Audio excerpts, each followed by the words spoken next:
Good evening, everybody. Welcome again to another episode of Fried and True. Tonight we are doing one of my favorite things to make. It's fun. We're doing Crunchwrap Supremes. If you've ever been to Taco Bell, you may have had one of these. As far as I'm concerned, it's the only thing on the menu worth ordering, but everybody has their own opinions about Taco Bell. We're going to start with a cocktail tonight, a really old vintage one. But tonight is about sort of making things that are like fun. It's obviously not like high level of cuisine here, but sometimes on a weeknight you don't want that. You can tell, like I got a PBR right here, which is definitely like a low rent brew. But every once in a while you got to do something like this. So we're gonna start with the Hurricane is the featured cocktail for tonight. Because we did Mai Tais a couple weeks ago, I had like an endless supply of rum. So I was looking for, I haven't made a Hurricane in a long time, but it is one of the classic rum cocktails. So we're going to start with that. I need ice. Hang on just a second. I'm going to make noise here. The Hurricane was invented by Pat O'Brien at his bar in New Orleans in the 40s. And the reason that there are so many rum cocktails, so you got Mai Tais, Cuba Libre, like all these rum cocktails, daiquiris came out of New Orleans in the 40s.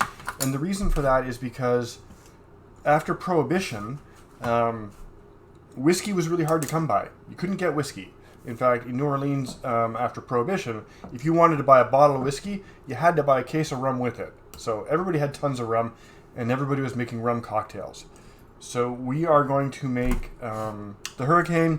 We're doing my version of it, which is pretty true to Pat's.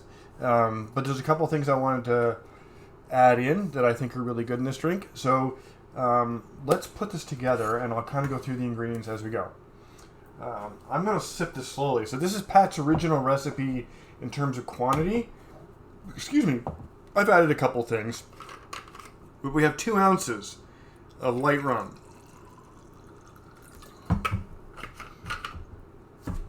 Goes in. With 2 ounces of dark rum. Switch can. Got it. There we go. 2 ounces of dark rum. I'm using Captain Morgan here. You don't need to use like crazy expensive rums here for this cocktail. We're going to do a little bit of lime juice, maybe about that much. That's just like take the edge off it a little bit. We have 2 ounces of passion fruit juice. You can also use the passion fruit syrup that you can actually buy at Starbucks, I think. It's the same stuff. Or very similar anyway. It smells delicious. Alright. Half an ounce of simple syrup. And I'm going to use the dark simple syrup that I made up with the Demerara last week. So half an ounce of that. And finally, half an ounce of grenadine. So I made some grenadine up today. You can make grenadine at home. It's really easy. Although, after you peel and juice pomegranates, you may never want to do it again. But I think it's worth it. But if you don't want to, and this is about easy tonight, you can use the traditional rose grenadine that you get at the supermarket. Nothing wrong with this. Makes life easy. And you can make Shirley Temples and stuff for your kids, since this is kind of a kid night, even though we're making a super strong alcoholic beverage right now.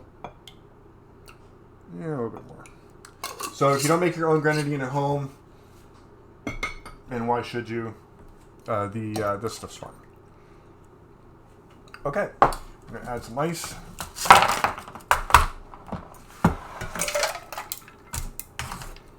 I want to save a couple for the glass. So I'm just going to serve. So this would normally be served in a Hurricane glass, which looks a little bit like a Hurricane lamp. I don't have any because, well, I mean, why would you? It's kind of a weird thing to have around the house. But if you have one, use that. Otherwise, you're just going to have to do it in whatever you can find. You're going to need a big glass, though, because there's a lot in this drink.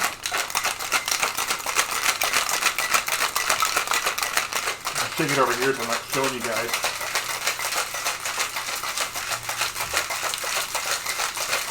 That's really cold. And strain over ice, and as always, it looks delicious. Look at that. And exactly the right amount of ice. Okay, made it a bit of a challenge to drink here. And as always, we garnish with a maraschino cherry. There's my spoon. I never have my spoon when I need it. Here it is. Am I out? No, not quite. You can also garnish this with a slice of orange or something, but I'm not going to. So anyway, guys, cheers. That's a hurricane. And we'll do a little taste test on it here.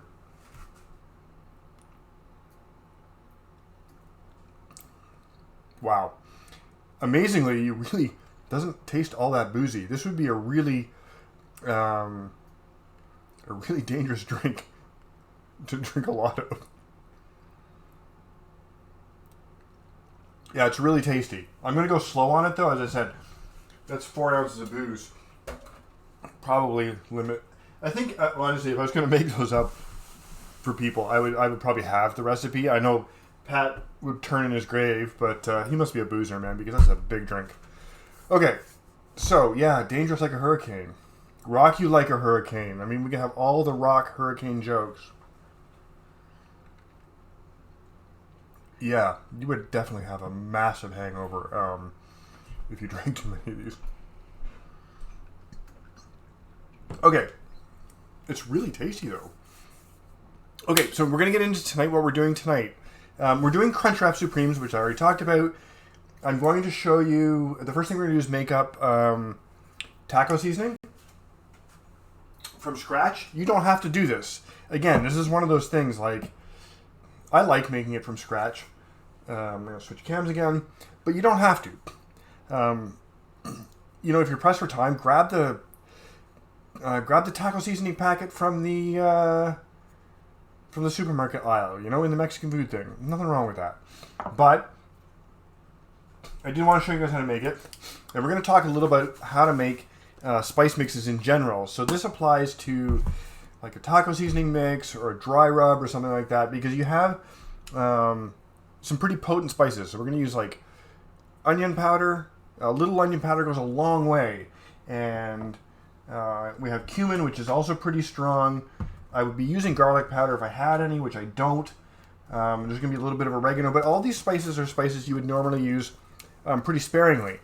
And, excuse me, the problem with that is you can't like season. Yeah, I really think that one hurricane is probably enough. But the thing with doing a small amount of seasoning is it's hard to distribute through your, like it's hard to control how much you're using. So what you do is you use a carrier. And our carrier is paprika. So paprika is a wonderful spice because it's got a nice smoky flavor, but it's not overbearing. So this is what we're going to use a fair amount of this, and the other spices get distributed through this, so that when we season something, we have better control over how much of the smaller ingredients we're using. This is why, by the way, when you go to when you get a pill or a prescription, even though the active ingredient seems like it's only like 10 milligrams, and you get a giant pill, and you're like, what the hell? Like, how can that possibly be 10 milligrams? And the drug companies do that because it's the only way they can control the quantity. So because it has to be 10 milligrams, they put the active drug in this huge powder solution, so that when they make the pill, they know on average they have almost exactly 10 milligrams in it. Otherwise, it would be impossible to measure. And we're doing exactly the same thing here. So I'm going to measure for you guys. I normally just eyeball this, but let's say 3 tablespoons of paprika for our carrier here. If you don't have paprika, you can also use just plain old chili powder as a carrier, which is basically a blend of paprika, cumin, or onion powder anyway. But here we go. So there we go. There's the paprika. For that amount, I want probably a teaspoon of cumin. I mean, you can't really go wrong. I know they say to err is cumin, but as long as you're around a teaspoon, you'll be fine. We want a little bit of oregano. I'm going to say like half a teaspoon of oregano.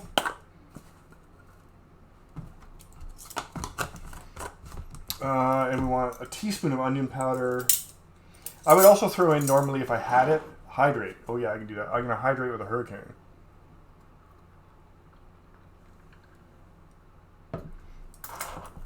Ah, that's really good. I'm going to have to slow down on that though. So what else are we going to put in this? Oh yeah, you know, so I would normally use, I have this kicking around. I think this gives a great flavor. You may not, yeah, you're trying to kill me, Canada? Somebody slow down the chat on Canada, man. I'm going to throw in a teaspoon of ancho powder. I just happen to have this kicking around. It's a wonderful smoky chili type spice.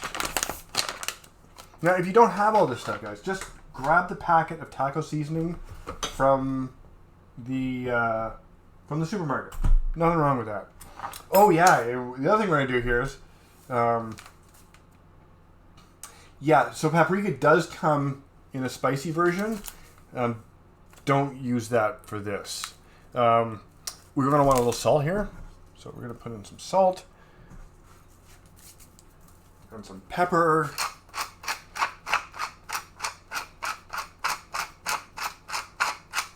And because this is Taco Bell, and we're paying homage to fast food greats, we're going to throw in a teaspoon of MSG.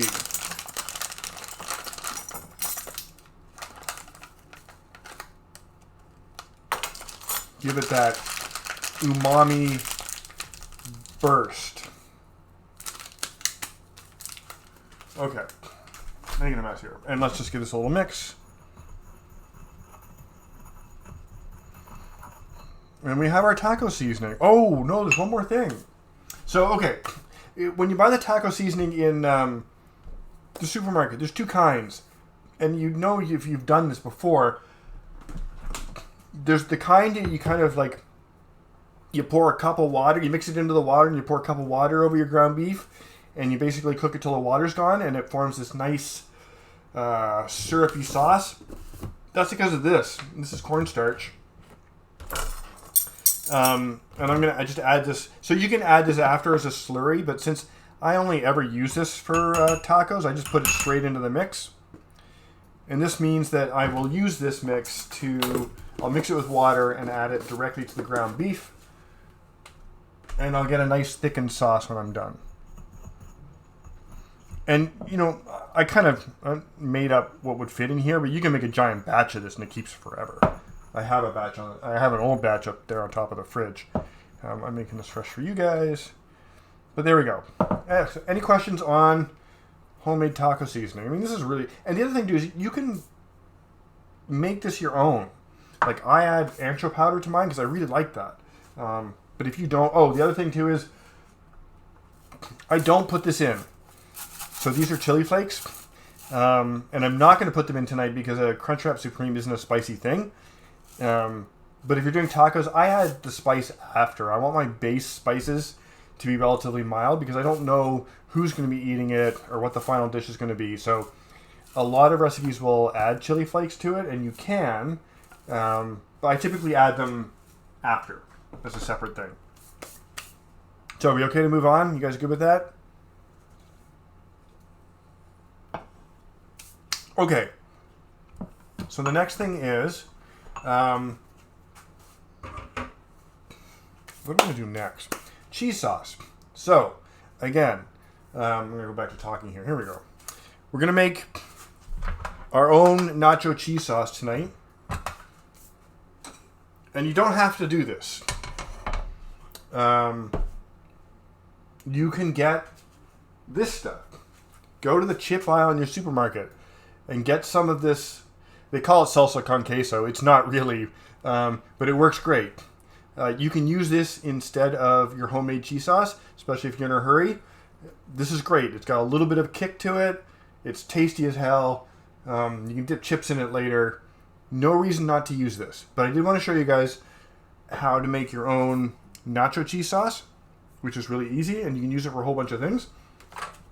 So let's do that. So I have heavy cream here.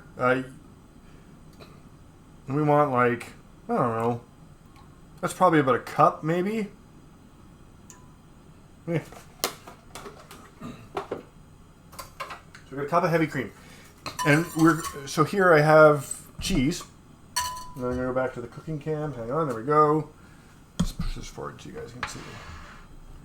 So we're going to get this, we want this to boil.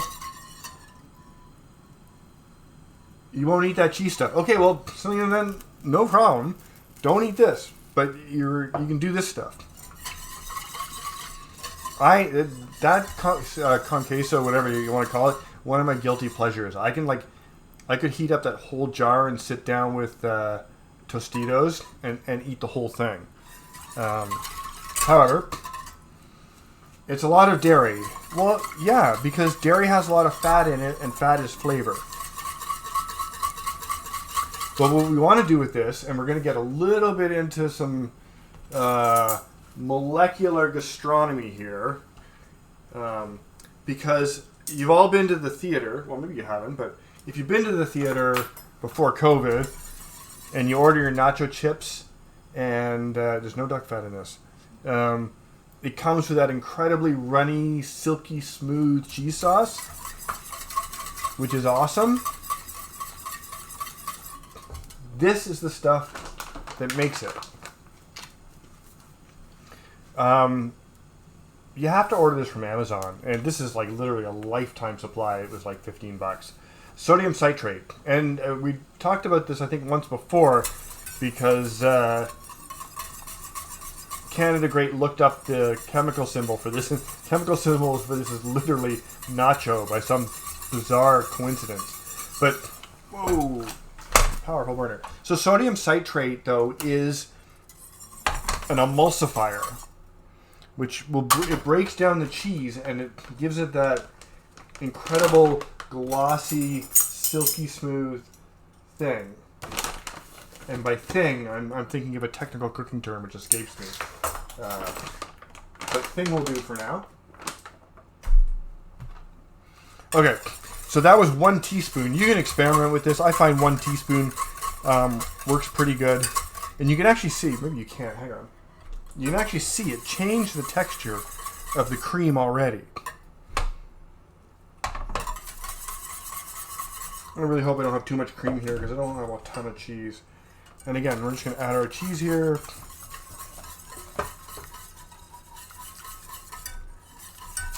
How's that for dairy? Oh, by the way, guys, this is just like the cheese, Black Diamond cheese blocks from the fridge section of your grocery store. It's perfect for this. Yeah, we're going to be enough.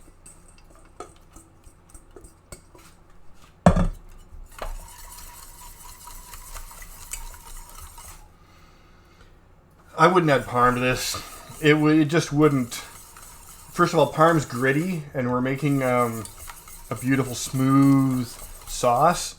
But parm's overkill. Parm has a wonderful umami flavor. It's great on its own. It's great as an accent. But this is a punch in the face cheese sauce. You know, it's not subtle. But you can see already. Look at the consistency. Can you guys see how silky and smooth that is? Let me get a thing here. This. Look at this. Just watch it like run off the. Oh, you can see it just run off the thing here. This is perfect consistency for what we want. So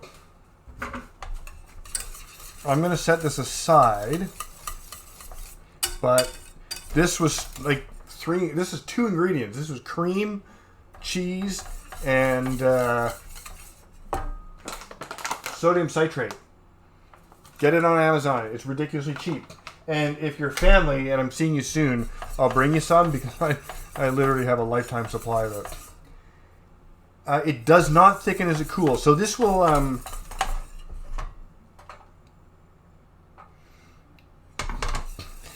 This is actually also the way I make my American cheese slices, although I would also add some evaporated milk here. But if I poured this into a sheet pan or over parchment paper, I could take this sauce and pour it over a giant sheet of parchment paper, let it cool, and I would have homemade cheese slice, like Kraft singles. It's exactly the same process. And the Kraft singles have exactly the same stuff in them. That's what gives them that wonderful melt over your burger gooiness, which makes them kind of unique. But yeah, that's perfect. I don't know if you guys can see just like that's exactly where we want to be here. So I'm going to put that aside because we're going to need it in a second. So that is one ingredient, and you can use that for. Yes, it is more like a sauce. It is perfect for nachos. Now you're making me hungry. I want to just like dip something in that and start eating it. But we have things to do, so we're going to move on. I'm going to hydrate here. So let's just run over some of the ingredients you need before we assemble this. We have tortillas. Now I have 2 tortillas here, and you'll see why a little bit later. If you can, these are not, they call them 10-inch, but that's only about 9 inches. But this is a 10-inch tortilla on the package. And Taco Bell uses a 12-inch tortilla. And you'll see when we wrap them up that if you have a 12-inch, then you only need 1. If you don't, it's not big enough to do a full wrap, and we're going to supplement it with a small one. These are flour tortillas. Don't use corn. It won't work. We have ground beef. And this is interesting. I finally found a use for lean ground beef. Or even extra lean if you want. Because we're going to brown this. So if I was using medium ground beef, which is what you would use for every other kind of cooking with beef, like a burger or something. But this one, I'm just going to have to drain the fat anyway. So I might as well start with lean ground beef. Because it's already... Well, it just means I don't have to drain it. I wouldn't use extra lean because that's just wrong. But this will be perfect. Okay, and now we have our other ingredients here. You'll see we got some tomatoes. These are just like diced tomatoes, iceberg lettuce, some more shredded cheese because even though we're going to use the cheese sauce to combine with the ground beef, it gets topped with more cheese, which is good. A little sour cream, and that's it. Any questions on ingredients?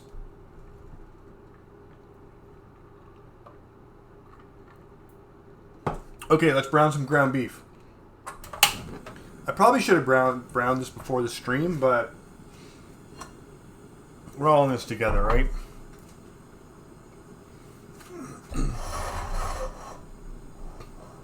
I also don't need to use all of this. Probably half is about right. Not even. I'm only making 2 of these tonight.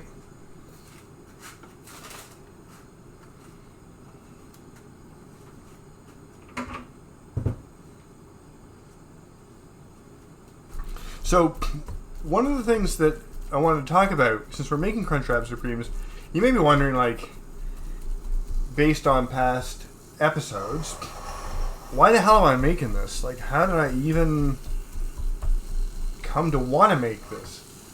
And I'll tell you, when I first started cooking, you know, I wanted to make all of the best things. I wanted to make high-end stuff and use exotic ingredients. And I still do, don't get me wrong. Still love that stuff. But that's what I was making for myself. And I realized over time that sometimes it's important to listen to what the people in your life want to eat. And I've said this before in other streams. And, you know, people ask me, like, what's my favorite thing to cook? And I do have something I like to make for myself. But in general, my favorite thing to cook is what I'm making for the people that I'm cooking for. And a lot of that is, like, what do they want to eat? There's no point in serving something to somebody that they're not going to like. Or that they're not comfortable eating. Like, a lot of people have, I don't know, issues is the wrong word. A lot of people have a complex relationship with food. and nothing wrong with that. But if you serve somebody something like that who has a complicated relationship with food, they're not going to like it. Food anxiety. There you go. You're not going to educate somebody in one meal. No, I don't mean educate. It's not something that needs to be fixed. But if you don't pay attention to your diners, your audience, as it were, and serve them stuff, you're shooting yourself in the foot. You're going to go to a lot of work to make something that's probably really great, and they're not going to like it. And that's kind of dumb. So one of the reasons I got into making Crunchwrap Supremes is this is a comfort food for banana socks, Taco Bell in general, but the closest Taco Bell to us is really far away. So I learned how to make these, and I think this is a genius dish. And I'll explain why as we assemble this thing, but I think this is just a fantastically engineered dish. Somebody at Taco Bell obviously put like a ton of thought into this dish. Now I am going to drain this. I can see, so you guys, like, I love fat, don't get me wrong, but I'm going to be adding a ton of fat to this dish, and you can see here with just the meat browning. This is also supermarket meat, so I got a ton of moisture here. I just want to get rid of it all, so I'm just going to strain this real quick and we'll come back to the pan. Drain it, not strain it. Well, strain and drain. Ooh, that's really hot.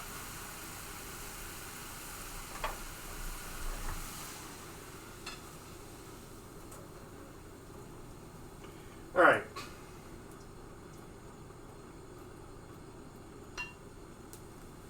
So we had a quick pass through the strainer there, and now we have just ground beef, and we have removed a lot of the. Yeah, not quite. I don't feel like that was like a full-on burn. It was more of like a testing the waters kind of thing.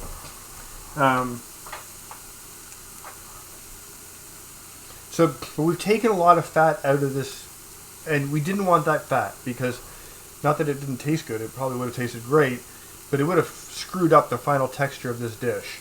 So we need to add that flavor back in. But first of all, let's get our taco seasoning going. Probably we need about, so if you're doing this for 4 guys, you want to do like the traditional on the directions full cup of water. I'm just using half a cup of water here, and I'm going to use, I don't know, like a heaping tablespoon maybe, a little bit more. I'm going to mix this in. Where did my whisk go? Really? Oh, it's in the cheese sauce. Okay, hang on. I'm going to whip the cheese sauce. Yeah, I can't use that. Alright, fine. Hang on. Let's do it the hard way. So it's important when you're using any kind of spice mix with cornstarch, you can't mix it hot. So stir it into some cold water. Into the beef. There we go. Because it'll clump up and be weird and gross, and you don't want that. And again, you can take your time with this. I'm going to ramp this heat up a bit. But we're basically going to cook this until the water's gone. And we'll have a nice, thick, spicy soy. So, by the way, if you're doing tacos, this is where you could pile this meat filling into a taco and be quite happy.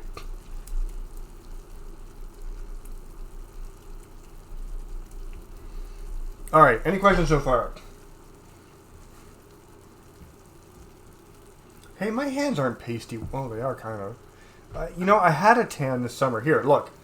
I'm switching to the tan cam. Look at the color on the camera. On the good camera, I have a tan. On the food cam, I don't. But summer is ending. Oh wait, it wasn't the last day of summer yesterday? I feel kind of sad about that, guys.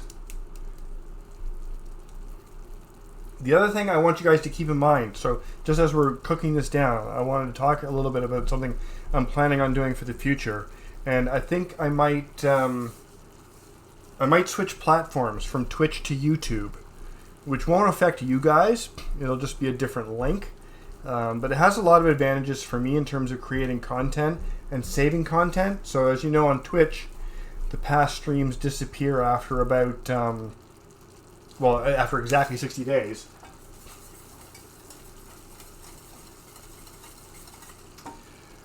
And it would allow me to kind of edit past streams into a condensed version for people to rewatch.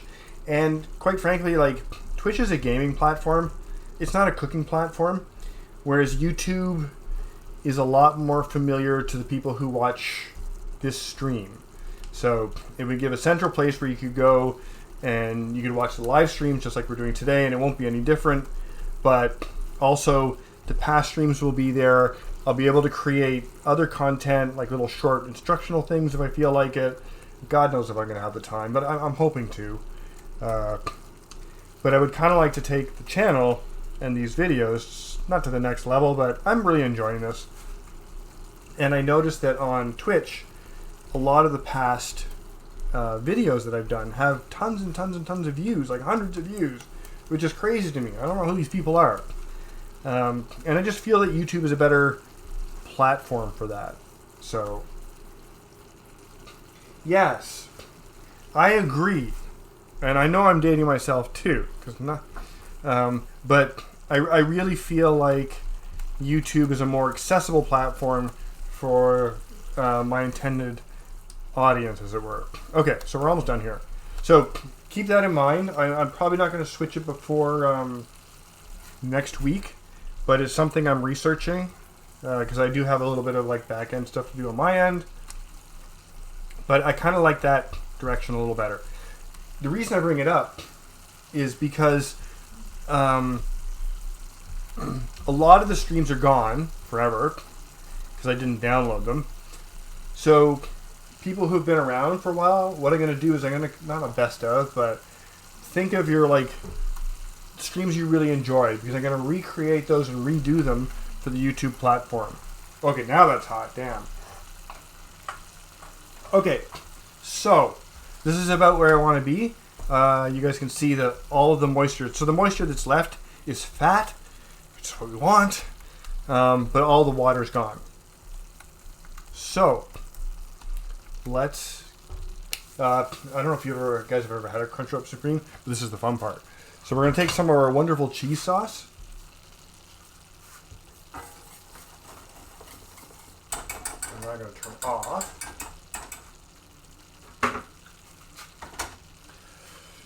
And you just grab a big dollop of this and right into the meat. Look at that. Remember I said we'd be adding back the fat? Well, here it goes back.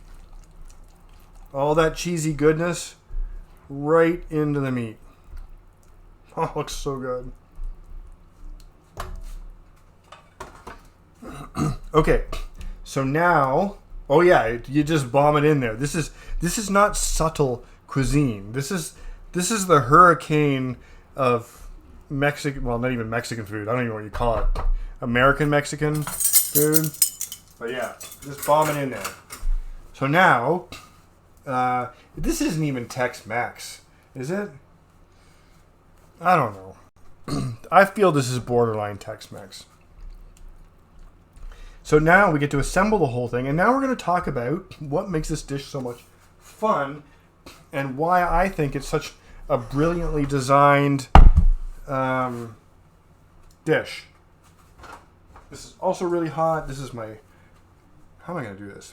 Give me a sec, guys. I got to figure out... I'm going to have a lot of things going on here in a sec.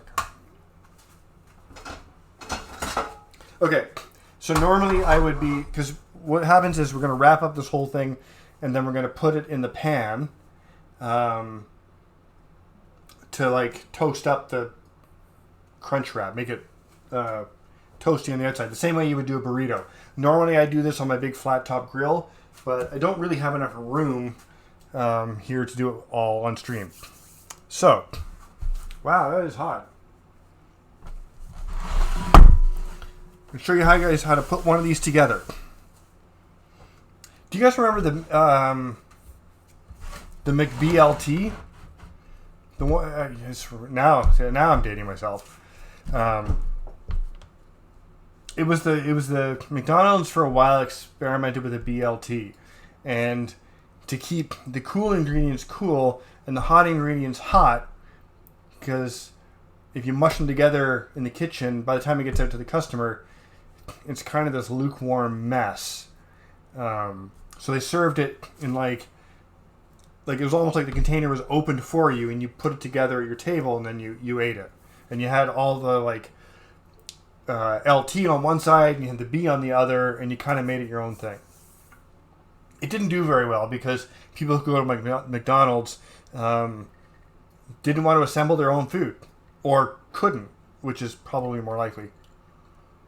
I'm being nice. This is a delicious drink. But the Crunchwrap is has the same problem. So here's our toppings. Look at all this.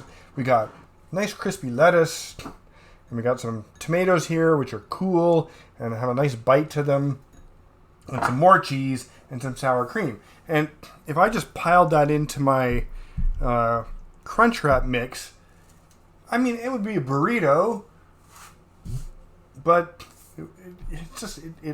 all of the signature ingredients are losing their effect. So this is why I think a Crunchwrap is brilliant. Because you take here's the other ingredient. Here's the secret ingredient. These are tostados. You can get these at the supermarket. Right where you get your taco mix. They look like this. Right here. So they're not even hard to find anymore. You just grab them when you get your taco seasoning mix. Grab some of these. And this is the crunch in a Crunchwrap. And the reason it's brilliant is that we're going to put the meat mixture down here on the bottom, all gooey and warm. And we're going to put this crunchy thing on top. And then on top of the crunchy thing, tostado, which I think is Mexican for crunchy thing, we're going to put our cooler ingredients. We're going to wrap the whole thing up. We're going to toast it and serve it. And it keeps the yummy, gooey, warm stuff yummy, gooey, and warm. And it keeps your cooler ingredients nice and cool and crunchy. And it's just such a great designed dish. So let's put it together. Enough talking. We also have to figure out how to do this. So we've got our meat mixture here. The other nice thing about doing these at home as opposed to Taco Bell is Taco Bell, they're kind of skimpy on the quantities, to be honest. Everything I find in Taco Bell is a limp and kind of not a lot of ingredients and a lot of tortilla.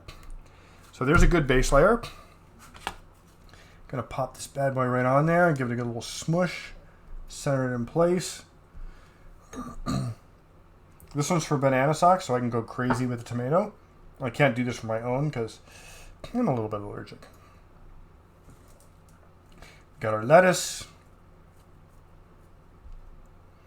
And some more shredded cheese. We're adding back the fat. Remember, a lot of dairy. Can't have too much dairy. And we're going to prove that by adding some sour cream here. A little sour cream on top of the whole thing. So, if you have a 12-inch tortilla, you can just wrap this fucker up and you're good to go. However, we don't. So we're going to have to supplement it with this little guy. And he goes on top like this. So Taco Bell would not do this because they have these giant tortillas which I can't find. And then you just kind of bring this guy up. Going to wrap them all up. One more wrap. Oops. There we go. And the trick here is just to flip it. Goes in the pan like that. I'm going to just so you guys can see. I hope this is hot enough. And I normally have this guy. So here you just tuck your wraps under. We're just gonna let that sit for a sec. And all we're looking for is just a nice little crunch on the outside.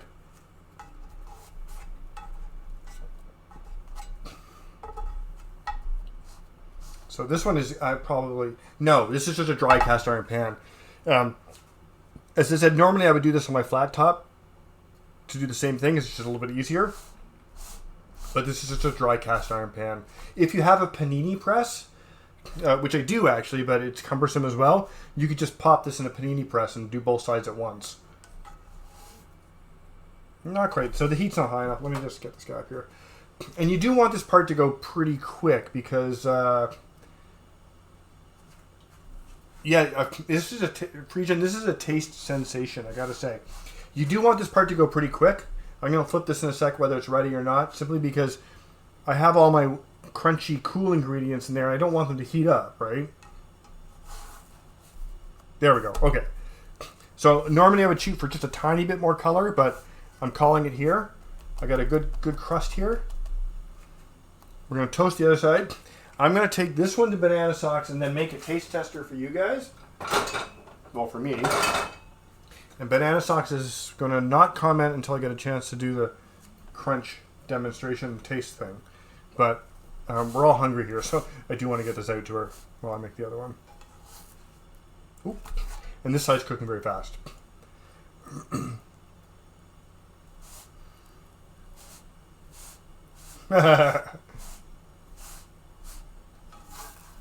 Oh, there. See this side? That's the color you're looking for. And now that the pan's hotter, I'll be able to do the other one like that. So let me just ship this one off and I'll be right back.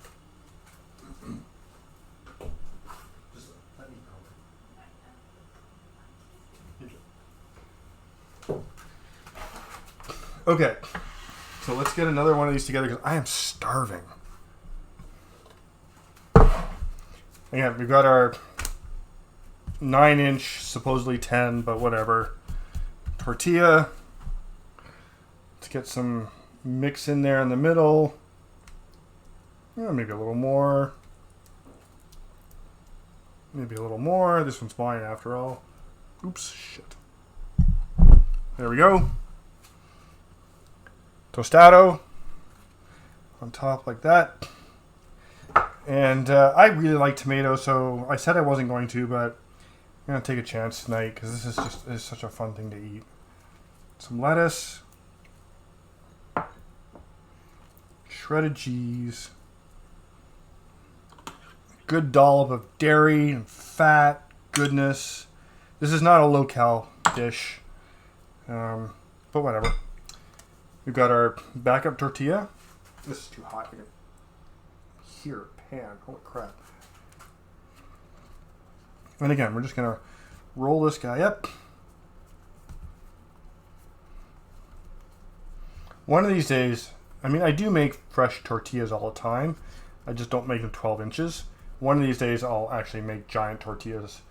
Maybe we'll do like a replay of this episode. There we go. And again here, bring this over to you guys. You want to kind of just finish the tuck under the edges there. Get this guy.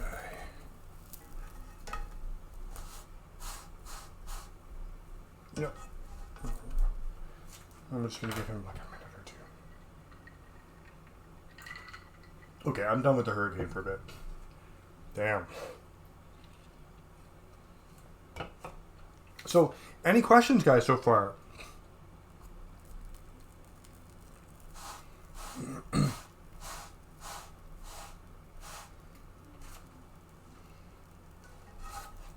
Oh, wow. Okay, look at that. So this pan's about the right temperature. That was down for about 60 seconds, which is about what I want. So I want the tortilla to crisp up and but not heat the ingredients inside, right? This also gives you the seal. Yeah, this makes for a fun time, and this is easy to do. I just think it's fun.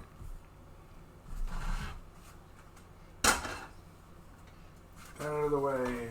Let's clean up here.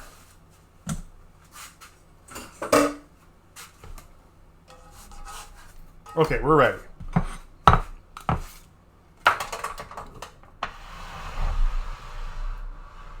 Yes, Banana Socks is right. So there you go. You guys can see this okay? That is a Crunchwrap Supreme. This is, I mean, I think this is significantly better than the Taco Bell version. As I said, it's not shortcuts to use packaged seasoning from the supermarket. It's not a shortcut to use this stuff. You can make your own cheese sauce if you want. It's easy, but you don't have to. Like, this is supposed to be fun and easy, so don't let things like homemade cheese sauce take it out of you. All right, now let's see if we actually get some crunch here. Mmm. Well, so you have your, and the lettuce is still crispy, and the tomatoes are still like, they have good bite, and then all your yummy warm goodness up top.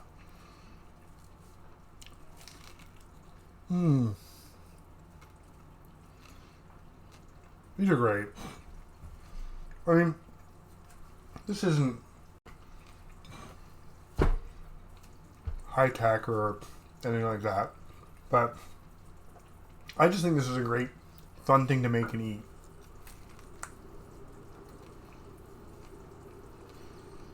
Yeah.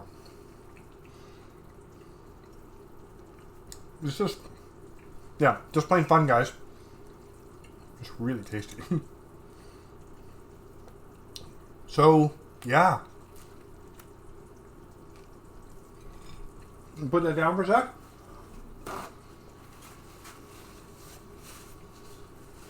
Yes. So, I'm glad you brought that up. Because the technique is the important thing for this dish. What goes in it, it's not super important. You could definitely have chicken on the bottom and guac on the top. You can, I mean, I'm so allergic to guac, I can't do it. But this technique of having warm on the bottom, crunchy on top, separated, refried beans would be also really great. Like, the combinations for this kind of technique are really limitless. Which is what makes it such a great dish.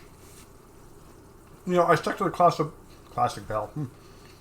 I stuck to the classic Taco Bell recipe to demonstrate, but you're right, you can do anything you want with this. Really good. They're also extremely filling. Okay.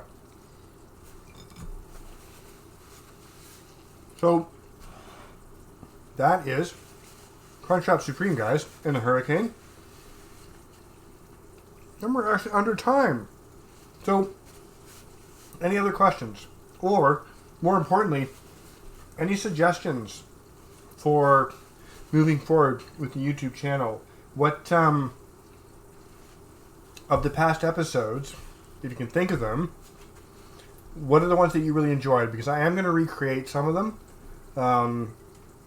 just to have them for the record on the YouTube channel. But we've done some fun ones. I'm definitely doing the chicken marsala again, because that was quite some time ago, and it also turned out amazing.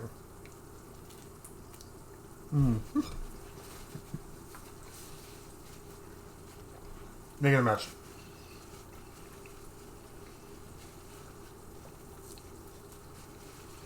So any other questions, guys?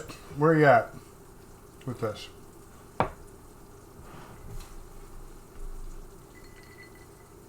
I'll let you think about that. I'm going to deliver the rest of this drink to Banana Socks.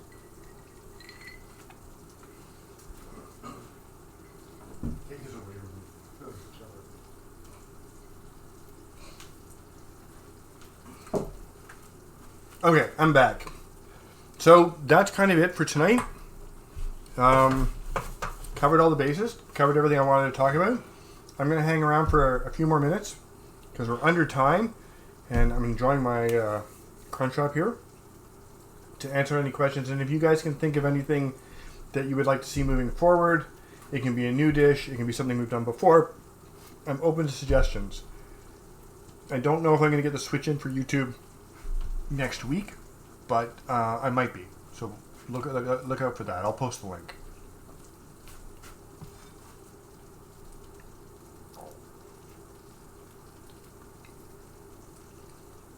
Well,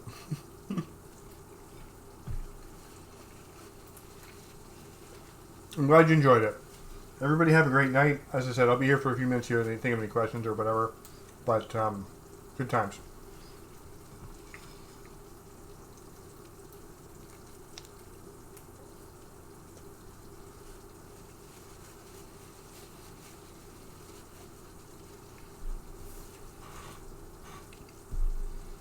It was really good. Yeah, you can put anything you want in this. You could do a veggie version. You could probably even do a vegan version. Although, wait, is flour vegan? I can't remember. Anyway, it's pretty flexible.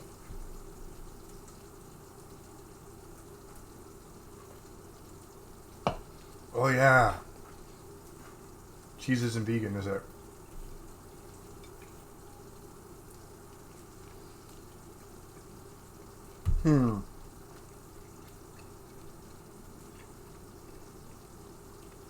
I'll figure some out.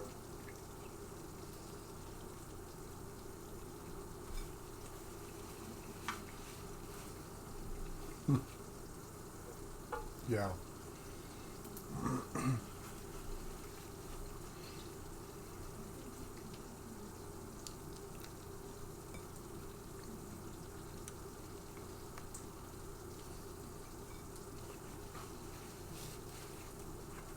All right, guys.